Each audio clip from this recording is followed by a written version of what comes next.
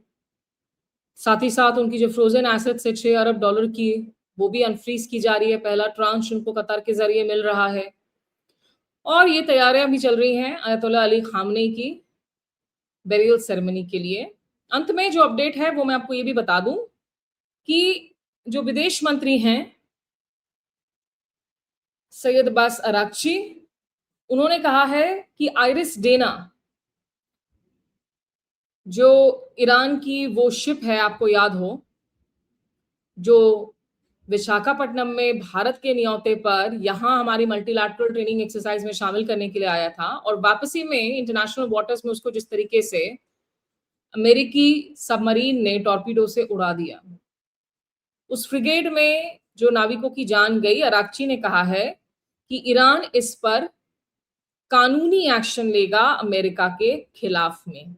एक सेलर्स के लिए नेवल एग्जीबिशन में बात करते हुए उन्होंने कहा, a warship hundreds of kilometers away from the battlefield on a training mission without military equipment, without arms, attacked without any prior warning. उनको अंडर वाटर्स रहकर आपने जो है जिस तरीके से उड़ा दिया बगैर किसी वार्निंग के, इस पर वो लीगल कार्रवाई करेंगे। हालांकि ये भारत के लिए भी बहुत शर्मसार करने वाली बात है कि हम लोगों ने इस पर कोई कंडोलेंस या कॉन्डमनेशन नहीं जारी किया था। इंडिया की बैड चॉइसेस की लिस्ट में आप इसको ऐड कर लीजिए। And the legal department at the ministry of foreign affairs with the Navy's help will gather all the evidence of this crime and we will follow up on the necessary legal actions. ये Abbas Araghchi ने बातें कही हैं।